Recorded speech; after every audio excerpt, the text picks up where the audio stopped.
être auteur de sa vie, c'est avant tout pouvoir choisir, décider du chemin qu'on va vouloir parcourir. Quand une personne vient en institution, elle est toujours libre. C'est une personne qui a besoin d'aide, on est là pour leur apporter notre aide, mais on ne les force pas, ça ne sert à rien et ce n'est pas ce qu'eux ils demandent, c'est pas ce qu'eux ils viennent chercher en venant ici. Quand on fait les choses et qu'on n'a pas envie de les faire, on n'est pas heureux.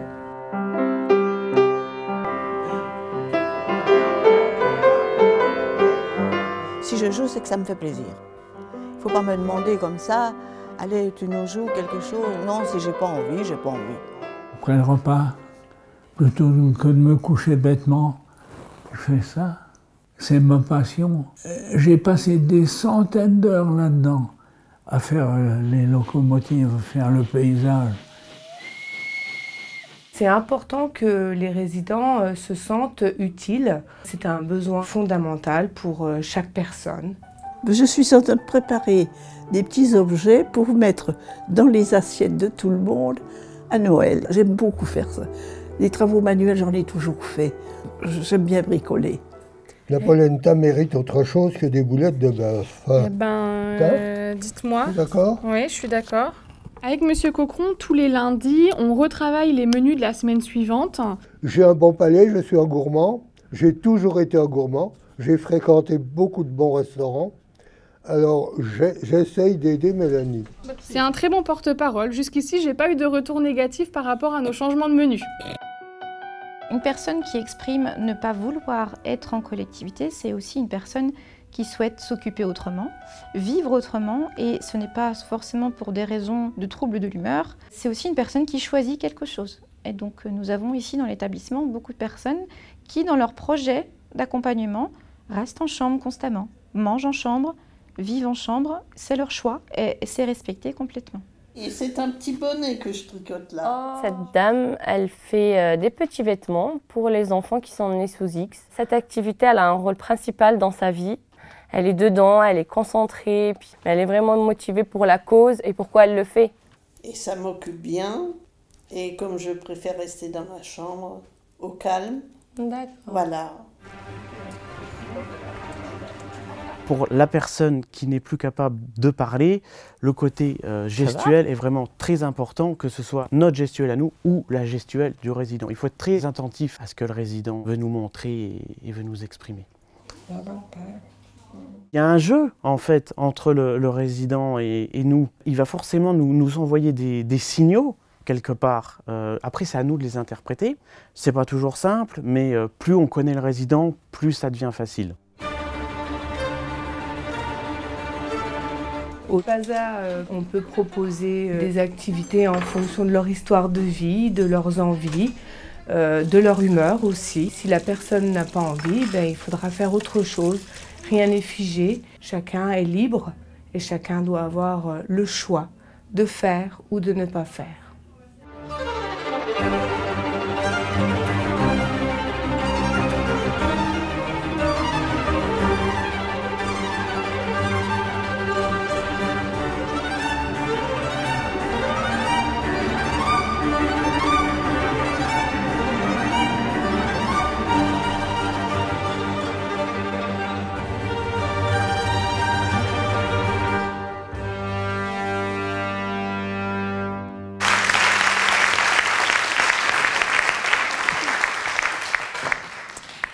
Merci. Pour commencer cette table ronde, j'aimerais vous introduire nos invités, nos participants, et vous les présenter très brièvement. Donc, ce n'est pas de manière exhaustive, ils en font beaucoup plus.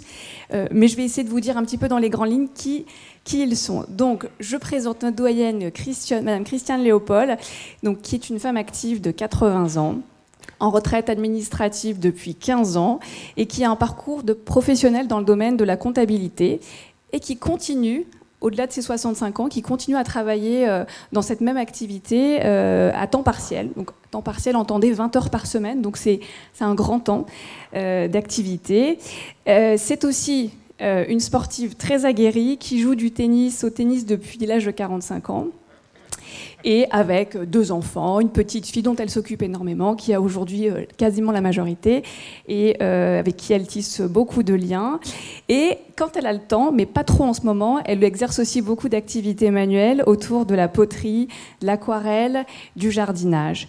Donc une femme active qui va nous raconter à travers son récit finalement à l'issue d'un accident de la voie publique en 2017, va nous raconter quelques situations par lesquelles elle est passée.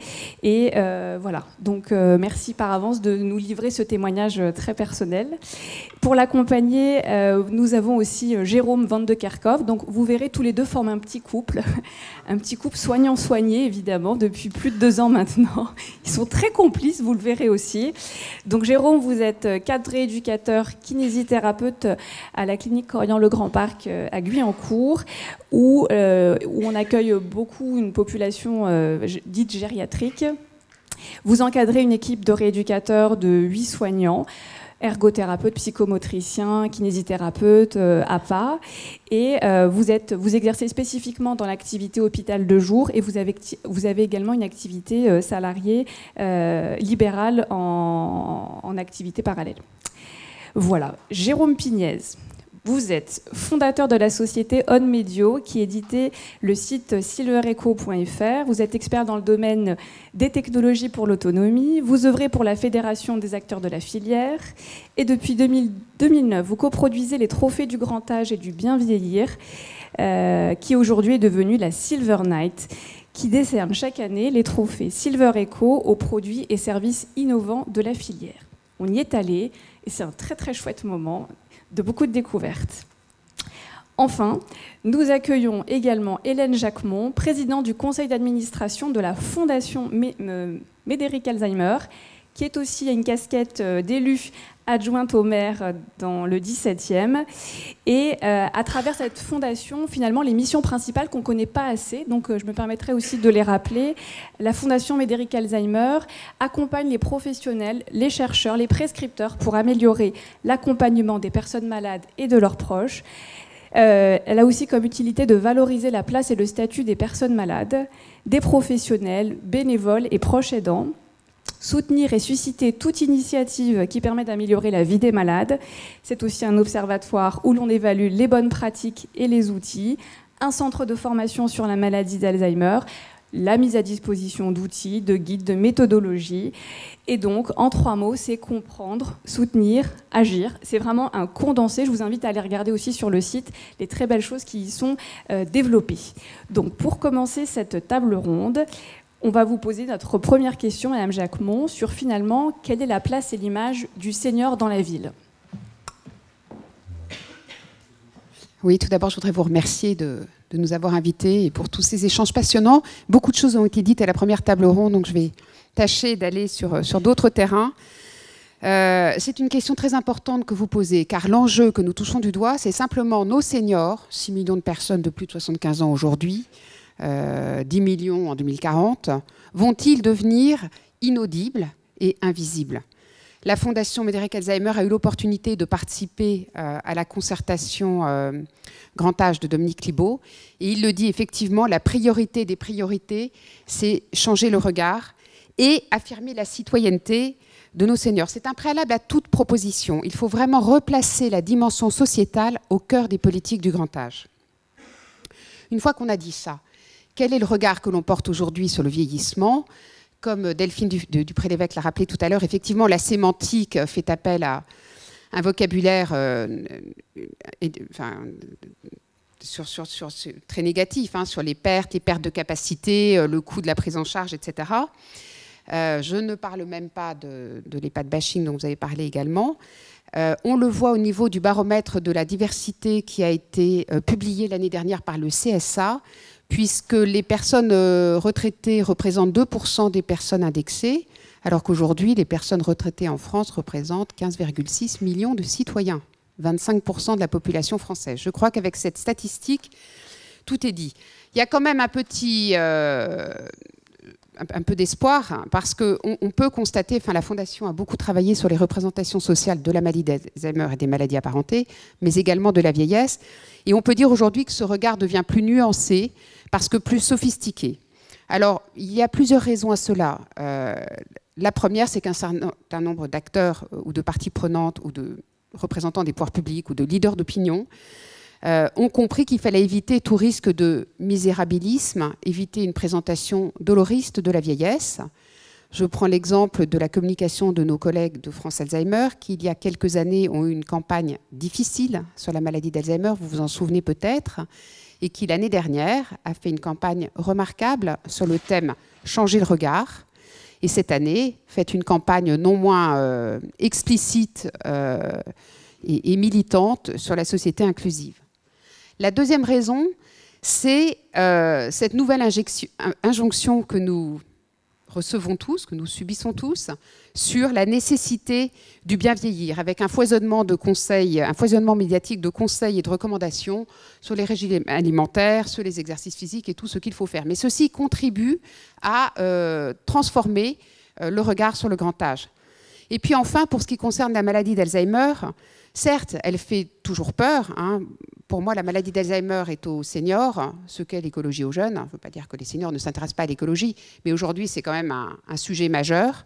C'est d'ailleurs, à mon avis, la troisième transition la plus importante, hein, transition écologique, transition numérique et transition démographique. Ce sont quand même les trois défis de notre société.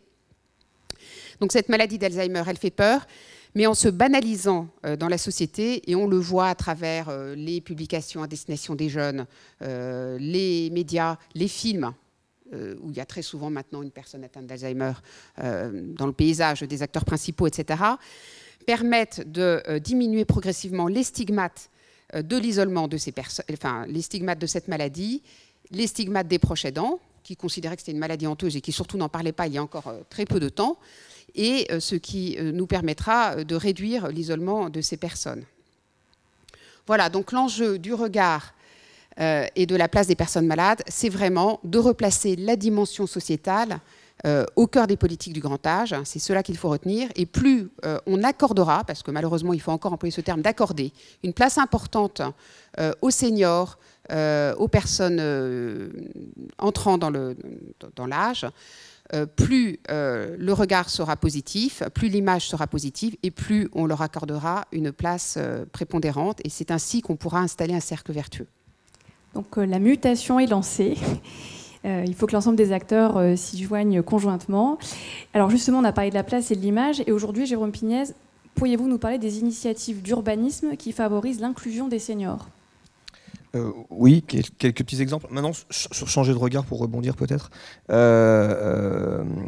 nous, ça fait 5-6 ans qu'on utilise la baseline, le slogan « changer de regard » sur les trophées Silver Knight. On va changer, parce que maintenant tout le monde en parle, c'est une très bonne chose. Je me suis aperçu d'une chose, c'est que derrière le slogan, il faut aussi commencer par soi-même. C'est-à-dire, c'est bien beau de dire il faut changer de regard pour les vieux, et moi je suis pas vieux, et finalement je porte un changement de regard qu'il faut faire sur l'autre. Je pense qu'un bon changement de regard, ça commence par changer de regard sur soi-même vieillissant demain. C'est pour ça qu'on avait fait une séance de sophro il y a 1 an, où on avait demandé à tout le monde de se projeter avec un regard bienveillant sur soi dans 40 ans, etc. Et pour tous les professionnels du secteur, que ce soit des services, des EHPAD, des technologies, le fait de penser finalement les produits ou les services qu'ils sont en train de concevoir pour eux demain, ça oblige à l'éthique. Ça oblige à un produit bien fait, ça oblige à un service bien fait. C'est de l'égoïsme participatif, hein, j'appelle ça comme ça. Et donc, vraiment, les grands théoriciens du changement de regard qui vont nous expliquer comment il faut changer de regard sur les seniors, inviter vraiment tout le monde d'abord à changer de regard sur soi-même, c'est vraiment une des clés, je pense, à mettre en place. Sur les initiatives d'urbanisme, il y en a plein. Il y en a plein. Il n'y en a pas, en fait. Il n'y en a pas, mais il y en a plein qu'on pourrait mettre en place. Sur le transport, la mobilité, sur le mobilier urbain, on a supprimé les bancs dans Paris, notamment à cause des clochards qui dormaient dessus. Donc du coup, une personne qui est avec un rollator ou un déambulateur qui peut faire 100 mètres ou 50 mètres par 50 mètres ou 100 mètres par 100 mètres pour garder une vie sociale, aller au supermarché ou à l'épicerie du coin, va pas forcément se déplacer parce qu'elle va se dire c'est trop loin, je vais pas pouvoir me faire de pause. Donc il faut réinstaurer les bancs dans la ville, ça commence à se mettre en place. Il faut bien évidemment penser intergénérationnel, il ne faut pas construire une ville de vieux uniquement pour les vieux.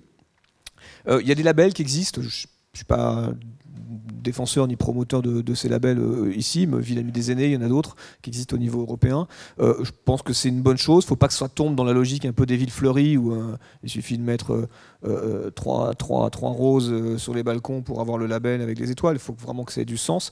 Et j'ose espérer, je pense que ces labels-là ont un sens. C'est aussi la mobilité, avec comment faire en sorte que les scooters électriques soient utilisables, ne serait-ce qu'utilisables dans les villes. Et puis, il y a une logique également on parle beaucoup de la ville, du citadin, mais il y a la ville et les villages, il y a les vieux des villes et les vieux des champs, quoi. Et j'aimerais bien qu'on ne regarde pas que Paris intramuros dans cette logique de table ronde, mais qu'on pense aussi à certaines logiques qui se mettent en place et qui devraient se mettre en place à la campagne et dans des territoires assez isolés. Enfin, un petit exemple j'avais vu ça à Séoul, des trottoirs bitumeux mous comme vous avez sur les aires de McDo, donc dans un quartier assez fréquenté par les seniors, il y avait ce bitume mou sur les trottoirs, ce qui fait qu'on se casse un petit peu moins facilement le col du fémur quand on tombe par terre. Je crois qu'il y a une démarche architecturale qui va devoir se mettre en place de manière inéluctable. Oui.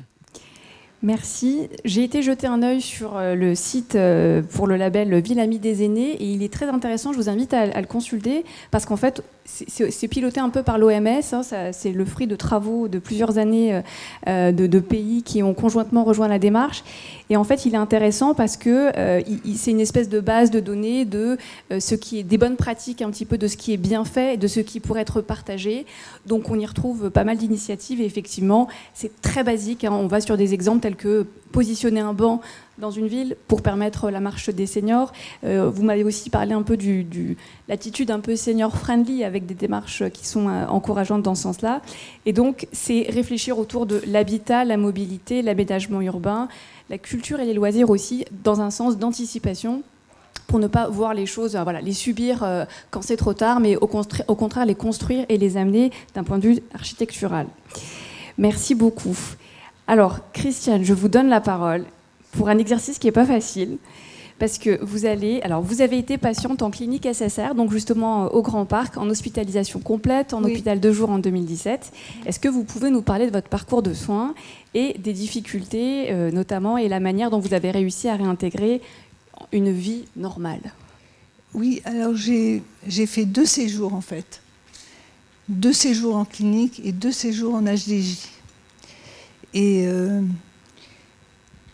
le 2e séjour, j'ai demandé à revenir à Corian parce que j'ai demandé à revenir à Corian parce que justement j'avais très bien vécu la première période. Et en clinique, franchement, le personnel était très à l'aise avec moi et m'ont poussé à devenir autonome, mais gentiment. Et j'ai pris conscience qu'effectivement, je pouvais faire toute seule, par exemple, les douches et tout ça. Et ensuite, en HDJ, c'est un plateau extraordinaire, où vous voyez plusieurs personnes qui ont des traumatismes bien plus importants que le vôtre, et avec lesquels vous finissez par sympathiser et par dialoguer. Et ensemble, on progresse et on avance grâce aux kinés qui sont là sur le plateau, qui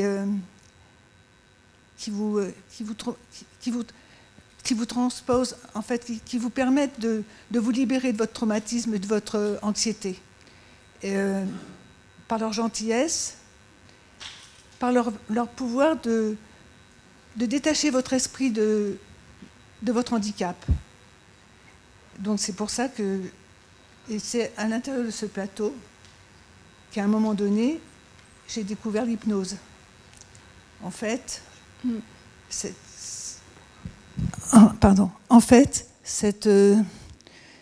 au cours de cette séance, j'étais venue donc en HDJ, j'avais un torticolis en fait, tout bête, mais j'étais vraiment coincée. Et là, je vais dire son nom parce que c'est Jérôme qui m'a fait donc cette séance d'hypnose. Je ne savais pas d'ailleurs que c'était de l'hypnose, c'est après qu'il me l'a dit. Mais bon, à la sortie de cette séance, j'étais vraiment très, très, très bien. Tellement bien qu'ils se sont tous moqués de moi, parce que j'ai demandé 3 ou 4 fois mon prochain rendez-vous. Donc, je n'étais pas du tout là. En fait, voilà. Mais j'étais franchement très bien. Et donc, sur ce plateau aussi, à un moment donné, j'ai eu envie de... J'étais bien, mais je me suis dit quand même, je ne vais pas rester comme ça, entre les mains de tous les gens, sans rien faire. Donc, je leur ai dit, je veux reprendre le tennis. Je veux me remettre en activité. Je veux reprendre mon boulot. Et alors, ni le kiné, ni mon chirurgien ne m'en ont dissuadé. Donc, j'ai repris le tennis. Cependant, j'étais pas, tennistiquement parlant, physiquement parlant, j'avais peur sur le court. J'avais peur de me déplacer. J'étais pas réactive. J'étais lente et je me sentais pas bien, en fait. Donc, j'ai joué quand même. Mais, suite aux séances d'hypnose, enfin, je pense que ce sont les séances d'hypnose, un jour, je suis arrivée sur le court. Tout de suite, en arrivant sur le court, je me suis sentie totalement différente. Les 3 premiers pas que j'ai fait sur le court, je ne me reconnaissais pas. Et puis, j'ai fait la partie. Franchement, j'ai retrouvé mes sensations. Mon bras est bien parti normalement. Les déplacements, les contre-pieds, rien ne m'a gênée. J'ai retrouvé mon tennis et j'étais folle de joie parce que franchement, j'ai retrouvé le plaisir de jouer. Et avec mes partenaires se sont demandé ce qui se passait parce que franchement, du jour au lendemain, tout d'un coup, comme si un rideau s'était ouvert.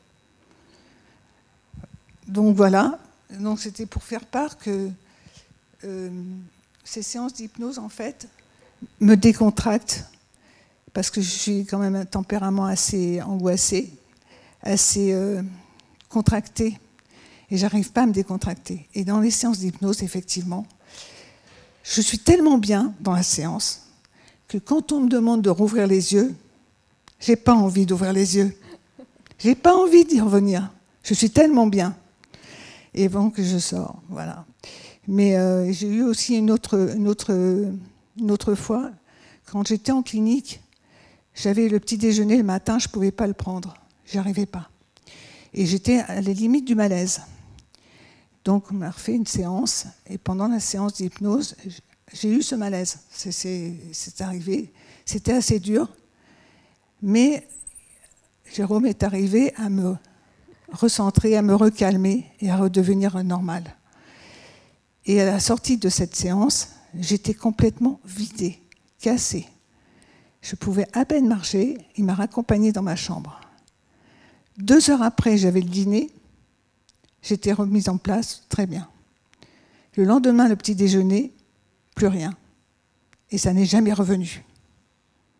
Voilà, c'était mon témoignage. Je vous remercie.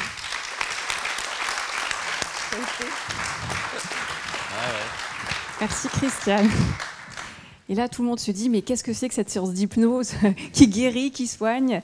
Ça fait justement partie des thérapies non médicamenteuses que Jérôme va nous présenter. Donc Jérôme, tu es cadre rééducateur, kinésithérapeute à Corian-le-Grand-Parc. Et donc, tu as un DIU d'hypnothérapeute, donc médical et clinique. Il ne va pas nous faire quelque chose ici maintenant. Et finalement, comment est-ce que l'hypnose vous aide dans la pratique quotidienne auprès des patients? Alors d'abord, c'est quelque chose qui était probablement inscrit et peut-être une intuition en tant que kiné, qu'il fallait que j'y vienne un jour. Mais j'étais probablement bercé par des enseignants avant qui ouvraient énormément la rééducation. J'aimerais bien vous citer par exemple Boris Dolto qui disait « Le kinésithérapeute est essentiellement capteur d'esprit de l'être tout entier du patient ». Et là, quand vous apprenez ça en fait au début, là je suis un peu ému un peu par Christiane, mais quand vous apprenez ça au début, vous dites « Oh là, j'ai un long travail, un long chemin » et voilà, c'était un peu les bases. Je ne sais pas si on m'entend. Ouais, c'était un peu les bases et je me suis dit, j'ai toujours réfléchi en fait à ça et je me suis dit comment on fait, qu'est-ce qu'on met en pratique.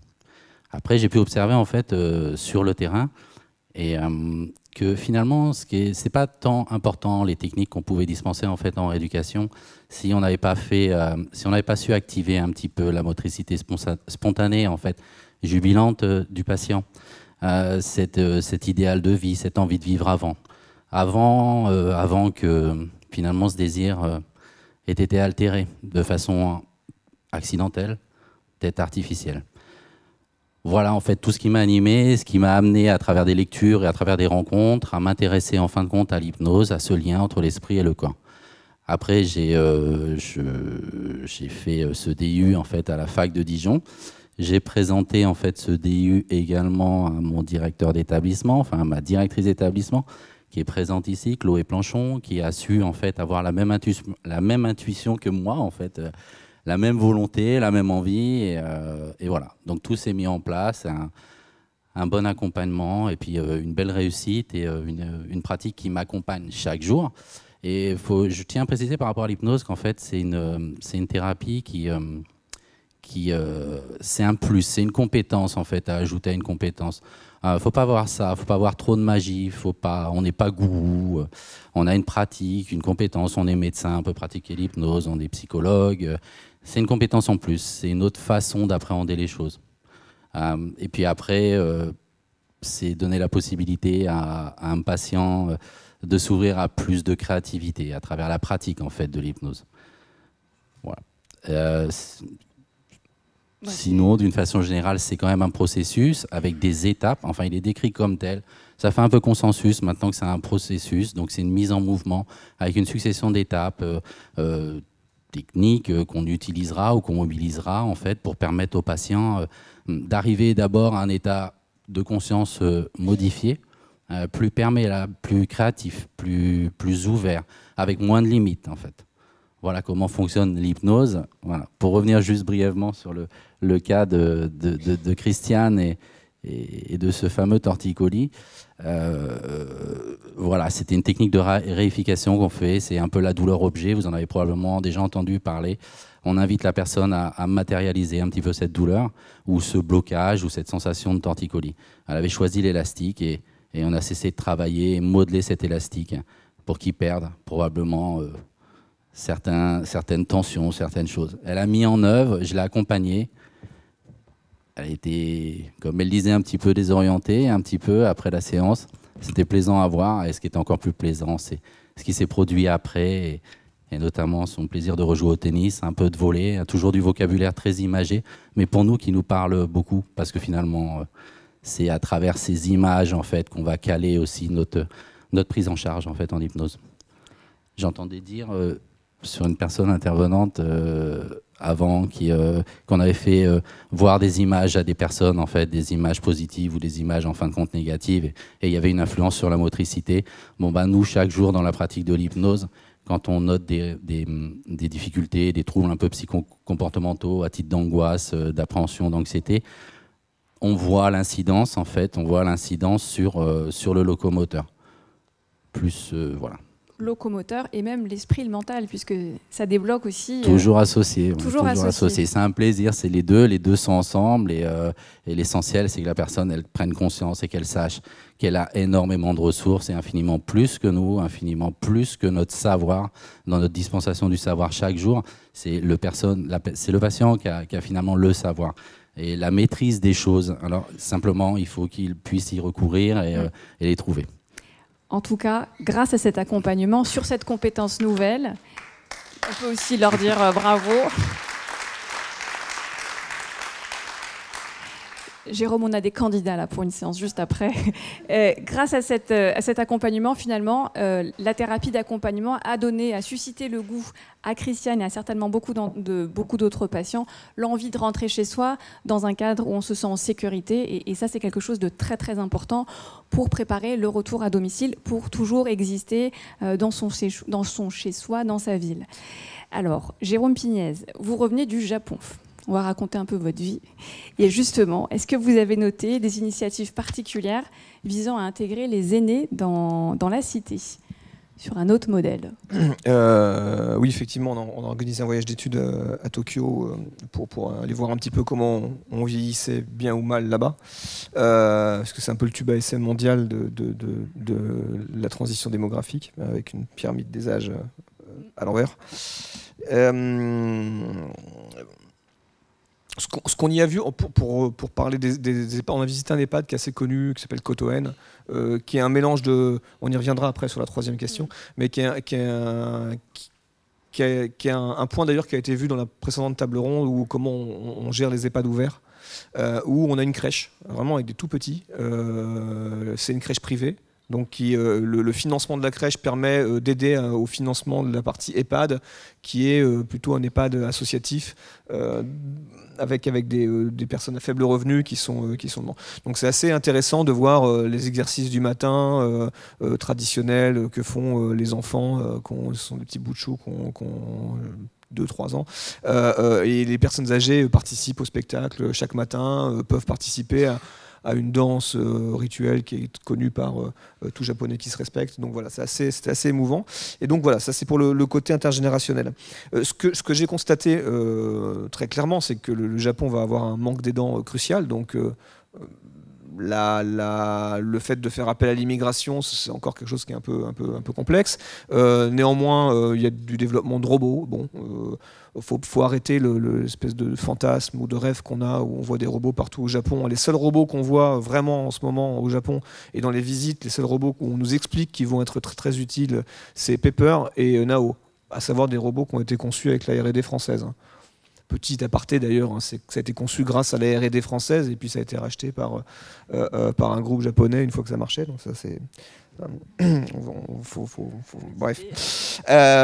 Ceci étant dit, des quartiers spécifiques aux seniors, bon, ça c'est le petit clin d'œil, c'est Sugamo qui est un quartier où vraiment il y a des petites échoppes qui sont plutôt dédiées aux seniors. Moi, ce qui m'a vraiment intéressé, c'est les magasins Aeon. C'est l'équivalent de Carrefour, où dans un magasin Aeon, il y a un étage complet qui est dédié aux seniors. Alors, c'est pas du tout stigmatisant, on va pas voir des alignements de cannes anglaises et déambulateurs. Non, ça commence, on arrive au niveau de l'ascenseur, il y a une grande ligne par terre où il y a marqué 180 mètres, je crois, et il y a marqué Walking Course. Donc, c'est-à-dire que tout le tour du grand magasin fait 180 mètres. Déjà, on invite les gens à faire, et tous les 10 mètres, il y a une marque avec le nom. On invite les gens à marcher. Donc ça, c'est une vraie politique très très forte de la prévention au Japon. Et dans ces magasins, on va pouvoir acheter, dans cet étage en tout cas, on va pouvoir acheter des choses assez classiques, mais il y a de la littérature aussi. Il y a des cours, des tutos de cuisine, de bricolage. Il y a une cuisine où on peut venir prendre des cours. On peut venir prendre... Il y a une zone de fitness. On va avoir des exercices physiques adaptés pour les seniors. Donc on peut s'inscrire, ça coûte pas très cher. L'idée d'Aeon au départ, c'est qu'ils avaient constaté quand même qu'il y avait pas mal de personnes seniors, voire très âgées, qui erraient un peu dans leur magasin à la quête de fraîcheur l'été ou à la quête de lien social tout court. Et donc ils se sont dit on va essayer de mettre en place comme ça des zones dédiées. Et ça c'était vraiment super intéressant de voir à 14h il y a un cours vidéo sur du jardinage. Donc il y a 4-5 personnes qui étaient là, 4 autres qui sont arrivés un petit peu plus tard. On leur a demandé, la dame nous a dit mais moi je viens tous les jours, c'est intéressant, je me projette, j'ai du lien social. On a peut-être moins peur aussi de la partie là-bas, de la partie un peu sponsoring. Il y a des petits outils qui sont donnés. Alors il y a une marque dessus, j'en ai pris un, c'est un sticker que vous mettez sur votre frigo, et il y a la température minimum et maximum dans laquelle le lieu de vie doit être, quoi. C'est des petites informations. Alors, il y a une grosse pub dessus, mais c'est pas grave. Il n'y a pas cette peur d'aller dans une logique de publicité. Des entreprises privées participent à ça parce qu'elles savent très bien, dans une logique un petit peu comme j'expliquais tout à l'heure, une logique en se projetant seniors eux-mêmes demain. Et c'était vraiment plutôt intéressant de voir ça. Ce que j'ai constaté aussi, c'est qu'il y a une logique. Nous, on a fait une loi accessibilité. Je ne sais pas s'ils ont légiféré ça, très honnêtement, mais c'est beaucoup plus accessible que chez nous. Dans n'importe quel restaurant, quasiment n'importe quel restaurant, vous avez des barres d'appui au niveau des toilettes. Vous avez les toilettes japonaises, bien évidemment, qui sont un vrai plus par rapport à l'hygiène personnelle et intime, quoi. Je conseille qu'il faut tous acheter des toilettes japonaises, qui ont d'ailleurs été inventées par des Français, encore un truc qui est parti là-bas. Vraiment, c'est accessible, il y a des barres d'appui, il y a vraiment tout ça, la ville est pensée, même si c'est une ville immense qui va vite, même si effectivement on ne voit pas tant de seniors que ça, parce qu'ils sont rejetés par la ville, on y reviendra. Il y a une logique d'accessibilité. Et puis le Senior Citizen Mark que j'avais ramené d'un précédent voyage à Tokyo il y a 10 ans, c'est un sticker que vous mettez sur votre voiture qui dit « je suis un vieux conducteur ». C'est légiféré, c'est à partir de 70 ans, c'est une obligation, il faut le mettre. J'avais importé l'idée, j'en avais parlé à Michel Delaunay à l'époque. Entre-temps, il y a une assoce qui s'est créée en France qui s'appelait S comme senior, vous avez dû voir, mais c'est super stigmatisant parce que c'est comme le A. Donc c'est finalement, vous êtes apprenti, vous devenez sénile, quoi. Donc ça n'a pas très bien pris. Là-bas, le Senior Citizen Mark, on la pose sur la voiture. Ma vision des choses, c'est de se dire, tiens, je suis dans Paris, je suis en retard à la réunion de la Fondation Corian, et je dois me garer rapidement. Je ne vais pas klaxonner comme un sourd si je vois quelqu'un qui met 30 secondes de plus que la moyenne à faire un créneau pour se garer devant moi, parce qu'il y a ce slogan. C'est toujours dans le respect de soi plus tard, et ça, je crois que c'est une clé qu'il faut développer. Donc, la prévention, vraiment, c'est un élément clé, parce que de toute façon, il faut faire en sorte de garder les gens en autonomie le plus longtemps possible. Et c'est ce aussi à quoi servent les exosquelettes là-bas. On croit, venus de la France, que les exosquelettes, on va les donner pour marcher tout court. Non, c'est utilisé en ergothérapie, c'est utilisé, il y a un truc qui s'appelle le Muscle Suite, où on va être relevé par un système d'air comprimé. Ils ont un peu de mal à l'importer en Europe, parce qu'il y a des problèmes de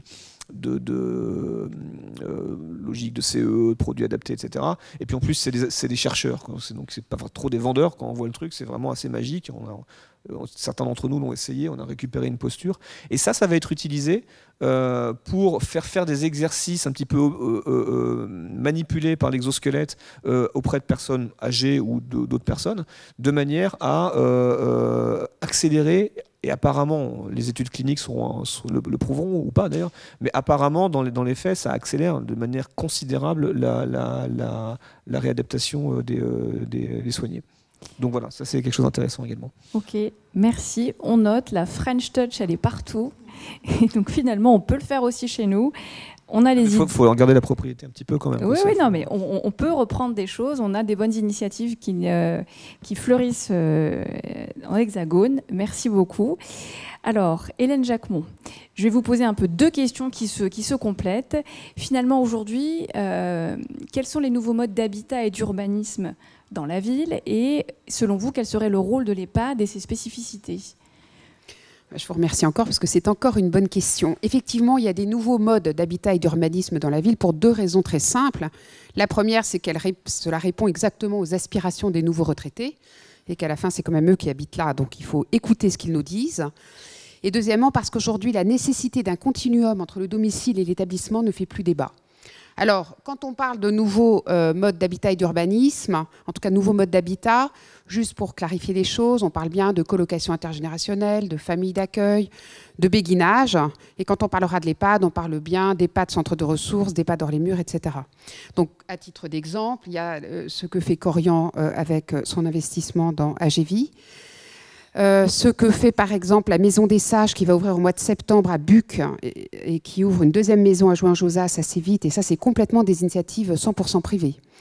Et la Maison des Sages à Buc est une colocation intergénérationnelle puisque vous aurez un étudiant, vous accueillez 8 personnes, alors avec des troubles cognitifs, que vous gardez jusqu'au bout, comme à la maison.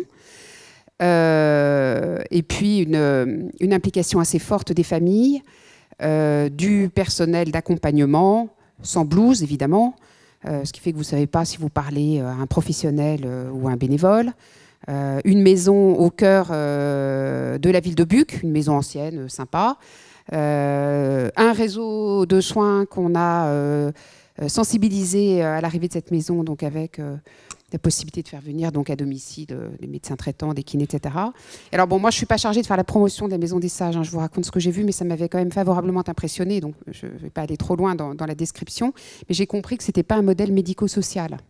Ce qui veut dire qu'en fait il y a beaucoup moins de normes et qu'in fine le coût est tout à fait abordable. Là, pareil, je ne vais pas donner de chiffres. Bon, quand on construit 8 maisons des sages, aujourd'hui, initiative totalement privée, hein, même l'ARS, moi j'ai assisté à la réunion de présentation de ce modèle à l'ARS. Aujourd'hui, ce n'est pas du tout habilité à l'aide sociale, etc. Quand on aura 8 maisons des sages, vous aurez l'équivalent d'un EHPAD. Ou pardon, 10 maisons des sages, 10 x 8, 80 à peu près. Donc voilà ce dont on parle. Donc effectivement, ce type d'habitat présente beaucoup d'atouts. D'abord, je reviens sur le changement de regard à nouveau, car les personnes malades y vivent comme à la maison. On est bien dans une approche de domicile, elles vivent le plus normalement possible. Donc vous avez des personnes en troubles cognitifs qui vivent comme vous chez elles et qui font ce qu'elles veulent chez elles. Deuxièmement, vous êtes dans un habitat de type familial, avec une bienveillance qui permet une mixité sociale ou une mixité intergénérationnelle. C'est juste, ça permet d'éviter le regard ou des phénomènes de ghettoisation ou des regards malveillants qui qualifieraient certains EHPAD de voies sans issue, par exemple. Voilà. Donc c'est effectivement tout à fait intéressant. Alors, sur le principe, moi je réinsiste sur ce que vous avez dit au niveau du travail architectural pour construire un habitat inclusif, enfin, j'aime pas beaucoup ce mot, mais un nouveau mode d'habitat un peu disruptif. Effectivement, il faut associer les architectes, les urbanistes et les paysagistes. Et à ce titre, d'ailleurs, la Fondation Médéric Alzheimer, pardonnez-moi, j'en parle un tout petit peu, lance tous les 2 ans avec la CNSA un prix auprès des écoles d'architecture pour sensibiliser les jeunes architectes aux enjeux du grand âge. Voilà. Alors, la façon dont, en général, il y a 2 pistes d'action, hein, c'est toujours une mixité, enfin toujours, en partie une mixité verticale. Donc c'est vrai qu'on aime beaucoup les maisons où au 2e étage, vous avez des habitants, au 1er étage, vous avez des résidents, et au rez-de-chaussée, vous avez des commerces. Et ça, c'est vrai que ça marche bien. Moi, ma belle-mère était dans une maison comme ça, vous voyez, je raconte ma vie aussi. Et c'est vrai que c'est beaucoup plus facile de passer du 2e au 1er que de quitter son domicile et de rentrer dans un EHPAD. Et puis la 2e dimension, dont on reparlera quand je parlerai des EHPAD, c'est évidemment la mixité au sein du quartier, en favorisant les contacts entre les résidents, les habitants, l'hypervoisinage, etc. Alors, tout ceci fonctionne si on remet en cause une chose, et ça, je ne sais pas si on est prêt à le faire en France, c'est l'hyper-principe de précaution, et même le principe de précaution toujours. Moi, j'ai eu la chance d'aller aux Pays-Bas. Vous racontez le Japon, moi je vais vous raconter les Pays-Bas. J'ai été visiter là-bas une Green Care Farm, qui est en fait, si on ne vous explique pas où vous allez, je vous emmène et je vous fais visiter, en fait, c'est le bed and breakfast de la personne en trouble cognitif. Donc en l'occurrence, c'est aux Pays-Bas, donc c'était dans une ferme, donc il y avait des animaux, un potager. Les résidents, les habitants, je ne sais pas comment il faut dire, tous atteints de troubles cognitifs, mais en fait ça se voit un peu, certains sont très handicapés, d'autres moins, en fait font pousser leurs légumes, soignent les animaux, s'ils ne vont pas tirer le lait, eh bien ils n'auront pas de lait pour faire le clafoutis, puisque ce sont eux qui préparent le repas, ce sont eux qui font la cuisine, ils vivent pareil en petite unité de vie, avec 5 à 8 personnes par appartement, énormément de bénévoles qui les emmènent faire des courses, qui les font sortir, toujours pareil, personne n'a de blouse, mais ce qui m'avait le plus frappé, le tout tenu par la fermière, hein. La maîtresse de maison, c'est quand même une... Oui, au départ, c'est vraiment quelqu'un qui loue des espaces, qui loue des appartements, probablement au départ pour arrondir ses fins de mois. Ce qui m'avait le plus frappé, c'est que j'avais vu un vieux monsieur, au moins 80 ans, j'y étais allée en période de canicule comme aujourd'hui, et il balayait dehors sans chapeau, sous un cagnard pas possible, à 14h. Et là, je dis, écoutez, c'est pas possible, vous allez le tuer, peut-être qu'on peut lui apporter une casquette ou quelque chose. Et elle m'avait répondu, oh mais non, vous inquiétez pas, tout ça a été vu avec la famille. C'est une gestion partagée des risques. On préfère le laisser faire ça et améliorer son bien-être et sa qualité de vie, plutôt que de lui casser les pieds en lui demandant de rentrer à l'intérieur, dans les appartements climatisés des Pays-Bas, pour se protéger. Et c'est vrai que là, il y a énormément de choses à repenser, mais ça mettra du temps parce que c'est vraiment un changement culturel. Voilà. Ce qu'il faut ce qu'on peut déjà en fait impulser, c'est vraiment développer un accompagnement qui laisse toute sa place à l'autonomie et qui mobilise les capacités rémanentes des personnes. Et vous entendez, je ne dis pas capacités restantes, je parle bien de capacités rémanentes, ou qui développe les nouvelles capacités des personnes malades. Car en ce qui concerne le trouble cognitif, ces personnes gardent des capacités longtemps, elles ont toute leur mémoire émotionnelle et elles peuvent développer de nouvelles capacités. On s'aperçoit par exemple que maladie d'Alzheimer et ping-pong font très bon ménage. Et peut-être que dans tous les EHPAD de France, on pourrait mettre une table de ping-pong. C'était juste une suggestion en passant. Voilà, écoutez, je pense que je vous ai tout dit, mais c'est vrai que quand on a des témoignages, des familles qui disent « je ne savais pas qu'il était encore capable de faire ça », c'est quand même formidable. Merci, à encourager, à soutenir. Excusez-moi, je ne vous ai pas parlé de la deuxième partie de la question qui était sur les EHPAD. Alors je vais aller très vite. Très vite. Très vite. Sur les EHPAD, effectivement, moi je vois 3 choses. La première chose, et on en a parlé donc je ne vais pas être longue, hyper important, un EHPAD, pardonnez-moi, je déteste à nouveau ce mot inclusif, c'est un concept gagnant-gagnant. En fait, la commune, le territoire a besoin de l'EHPAD et l'EHPAD a besoin d'ouvrir les portes. Et en fait, ça marche. Alors, très concrètement, aujourd'hui, il y a une canicule. Ce matin, j'ai entrepris tous les directeurs d'EHPAD du groupe Corian que j'ai eu la chance de croiser en leur disant « Est-ce que vous ouvrez vos portes pour accueillir les seniors du quartier ?» Parce que moi, adjointe au maire en charge des seniors, là, on est en crise aujourd'hui, on est en crise toute la semaine. Et en fait, où va-t-on accueillir les EHPAD? En fait, il y a assez peu d'endroits climatisés en France. J'ai une salle de 20 mètres carrés à la mairie, j'ai une salle de 20 mètres carrés dans un club senior et j'ai 25 000 seniors de plus de 65 ans. Ne vous inquiétez pas, ils ne sont pas prêts encore à venir à hauteur de 25 000 frapper à la porte de vos EHPAD. Mais si vous avez des gens qui tout simplement peuvent frapper et venir se rafraîchir 2 heures par jour, voilà, ils rentreront dans l'EHPAD et ils verront que ce n'est pas si affreux que ça. Et ça me paraît tout à fait vertueux comme démarche. Mais nous avons toute la journée des associations qui viennent nous demander des salles pour répéter des chorales de jeunes, etc. Et ça fonctionne extrêmement bien. La deuxième chose, c'est effectivement, enfin encore sur ce premier axe, je réinsiste, hein, effectivement, il y a un EHPAD dans le 17e qui a décidé d'ouvrir un service de restauration pour les familles qui viennent visiter leurs résidents. Quelle bonne idée! C'est une ZAC, la ZAC des Batignolles pour ne pas la nommer, et effectivement, il y a beaucoup de bureaux qui s'installent, beaucoup de nouveaux immeubles, on manque de services de restauration. On fait rentrer les habitants dans l'EHPAD. Il y en a un deuxième sur cette ZAC qui a pris le lead de la fête de quartier. C'est-à-dire qu'il a fédéré derrière lui tous les acteurs associatifs et qu'ils ont organisé une fête de quartier. Voilà, la mairie, c'est bien, c'est important d'avoir des contacts avec les responsables locaux, mais en fait, il faut surtout contacter les associations et les habitants qui sont dans votre coin. Et ça fonctionne. Ça contribue vraiment à changer le regard. La deuxième chose, c'est tout ce qui est EHPAD, centre de ressources, avec toutes les expériences EHPAD hors les murs ou EHPAD à domicile. C'est vrai que la Fondation évalue un dispositif comme ça à Sartrouville, mené en partenariat avec la Croix-Rouge. Et 85 ou 90% des personnes souhaitent rester à domicile le plus longtemps possible.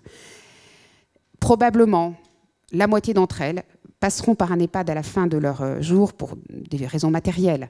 Mais il faut accompagner ce désir et respecter ce choix de vouloir rester à domicile. Et je crois qu'il y a beaucoup d'avenir. Et la dernière, qui n'est à mon avis pas la moindre des perspectives, c'est que l'EHPAD aujourd'hui intervient à la fin du parcours et que je pense que l'EHPAD aurait sa place au début du parcours du grand âge. C'est-à-dire que l'EHPAD pourrait être une porte d'entrée, un relais d'information. C'est très bien, les maisons de l'autonomie M2A, mettons de l'autonomie des aidants, on en va en faire une par département. C'est formidable, les départements sont vastes et les gens ne vont pas faire 100 km pour aller à la maison au M2A, maison de l'autonomie des aidants. Effectivement, un EHPAD peut être un relais d'information et être en cheville avec tous les réseaux, les SIAD, les SAD, les EHPAD à domicile, les accueils de jour et être prescripteur. Voilà, je crois qu'il y a beaucoup à faire dans cette dimension. En tout cas, les initiatives existent, elles sont nombreuses. Merci beaucoup et il faut continuer à engager la démarche et à poursuivre. Alors, je sais que le chrono tourne très vite. On fait les gros yeux. Mais Jérôme, est-ce que tu peux nous parler un petit peu du rôle du SSR et son lien avec la ville ? Par rapport au SSR, en fait, si on pourrait distinguer en fait une hospitalisation un peu aiguë, c'est l'hôpital. Nous, ça serait le moyen séjour et le long séjour, ça serait le retour à la maison, EHPAD ou toute autre chose après le SSR. Donc le SSR, c'est un point étape qui doit être maîtrisé dans l'accompagnement des soins, maîtrisé dans la durée et surtout qu'il donne l'envie en fin de compte à chaque patient de rentrer avec du désir et du plaisir. On a souvent été un peu dans l'adaptation, vite fait, je vous le fais vite, souvent on réfléchit sur l'adaptation du domicile, mais finalement est-ce qu'on n'est pas là parfois dans l'accompagnement d'un handicap et qu'on ne suscite pas suffisamment le désir de rentrer. La personne elle rentre mais dans un établissement, dans un endroit, dans une maison adapté à ses difficultés, à son problème. On ne maîtrise peut-être pas la possibilité d'aller plus loin. Et voilà. Moi, j'y vois souvent probablement un travail à faire sur le désir de rentrer, la volonté, et faire des choses, et mettre en place, et faire confiance à ces gens, à ces personnes comme Christiane qui finalement continuent de travailler. C'est toujours un peu curieux, mais bon, c'est de...